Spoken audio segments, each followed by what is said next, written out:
Y mientras los incas son conocidos por sus habilidades textiles, el uso de materiales derivados del algodón precede a... Se sospecha que la primera industria del algodón se estableció en India y cuando Alejandro Magno llegó a India en el 320 a.C., el algodón ya se había convertido en el material predominante. Alejandro y sus soldados utilizaron el algodón indio para acolchar sus monturas. Llamaron a este material la suave lana de árbol.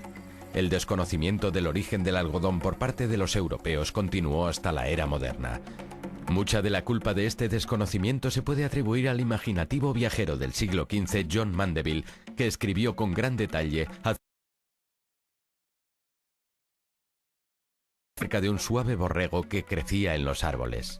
Y cuando ese borreguillo se inclinaba para comer la hierba, caía al suelo, dejando enganchado en las ramas del árbol su suave pelaje. Así que él consideraba que los corderos vegetarianos de Sitia, como él los llamó, eran el origen del algodón. Todo el mundo se creyó esa historia, y esa historia siguió viajando en el tiempo hasta 200 o 300 años más tarde. Los mercaderes árabes llamaban a la tela india kutum, que significa tela fina. El nombre anglosajón fue cotton. El algodón era prácticamente inexistente en Europa, que dependía básicamente del lino y de la lana para vestirse. La entrada de material empezó con Vasco de Gama en el siglo XVI y sus viajes a Calcuta. Preciosas telas indias que milagrosamente habían mantenido los intensos colores tras varios lavados encontraron su camino hasta las pudientes familias de la clase alta europea. De pronto, las familias más ricas de Europa, Inglaterra y Francia en concreto, todas las damas acaudaladas querían rodearse cuanto más posible de ese colorido algodón. Y desde ese momento todo empezó a cambiar.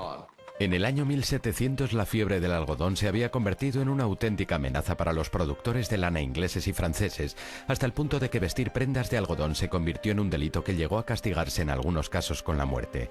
Aún así, el deseo por vestir prendas de algodón se extendió al resto de la población y enseguida la demanda superó a la oferta. El rey de Inglaterra, Jorge II, empezó a mirar con envidia los campos de algodón de la India.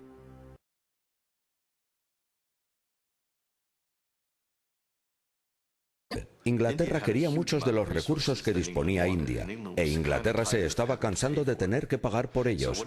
Así que, ¿qué se hace cuando ya no quieres pagar por algo? Invades el país. Eso es completamente cierto, pero el algodón no fue la única razón por la que Inglaterra ocupó la India.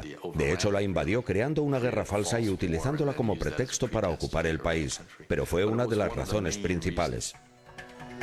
Desde el año 1750, Inglaterra prohibió a los cultivadores de algodón hilar o tejer su propio producto, obligándoles a comprar tela a los nuevos molinos británicos. El algodón indio permaneció bajo el control británico hasta mediados del siglo XX, cuando Gandhi instó a sus compatriotas a reaccionar con el acto simbólico de volver a tejer su propio algodón de nuevo.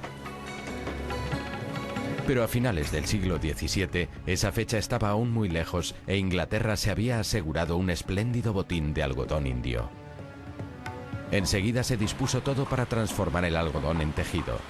Las fábricas y desmotadoras de algodón británicas se sumergieron en una revolución industrial